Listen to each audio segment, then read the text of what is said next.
Здогадайтесь на малята, який звук сьогодні будемо вивчати. Жу-жу-жу, жу-жу-жу, своїх діток стережу. Каже жук і стереже, він і сам, як буква Ж. Малята, а й справді, подивіться, жук схожий на букву Ж. Пропоную вам послухати зараз про нього невеличку казку. У садку на кущі буску жив собі поважний і розумний жук. Його сусіди – павучки, мушки, бабки, блішки – приходили до нього за порадою. Розумний жук, трохи подумавши, відповідав їм своїм довгим голосом: «Жжж, жжж». Діти, чи запам'ятали ви, де жив жук? У садку, на кущі буску, вірно. А чому до нього приходили сусіди? Бо жук був який? Розумний, правильно. А який голос подавав жук сусідам? Жжж. Візьміть люстерко та зверніть увагу на положення свого ротику під час вимовлення звука Ж.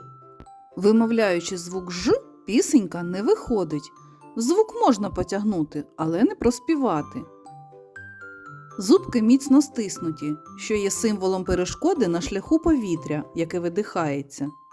Губи витягнуті в трубочку, але максимально розкриті. Подивіться в люстерко та вимовіть звук «жжж». А зараз я пропоную вам разом зі мною назвати слова, які починаються на звук «ж». Жаба, жаба, жолудь, жолудь, журнал, журнал,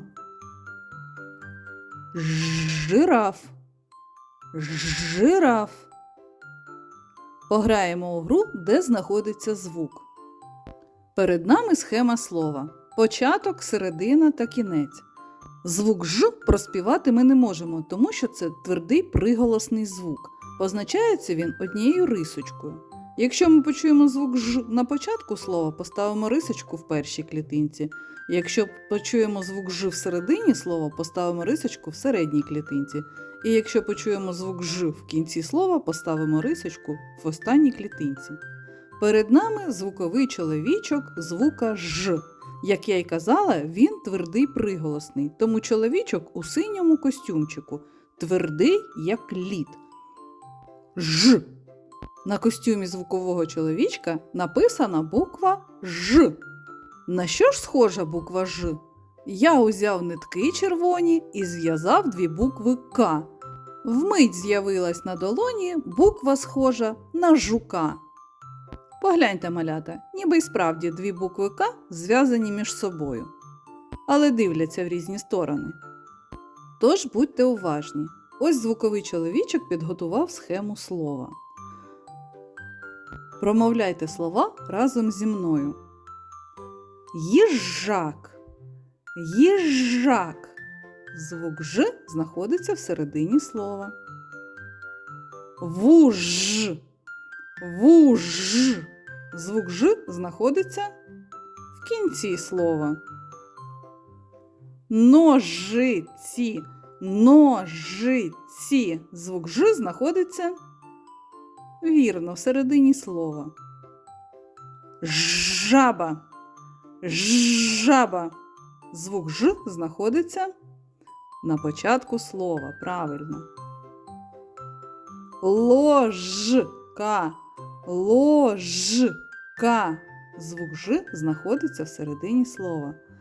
Впевнена, малята, ви з цим завданням впоралися. Навколо нас дуже багато предметів, у назві яких є звук Ж. Пограйте у цю гру з матусями. А я хочу вас познайомити зі скоромовкою. Послухайте. Жук ожину ніс у жмені, жовте жито у кишені. Але ж скоромовку вимовляють швидко, тому звучить вона так. Жук ожину ніс у жмені, жовте жито у кишені. Попросіть матусь допомогти вам вивчити цю скоромовочку. А я бажаю всім гарного дня. До побачення, до наступної зустрічі!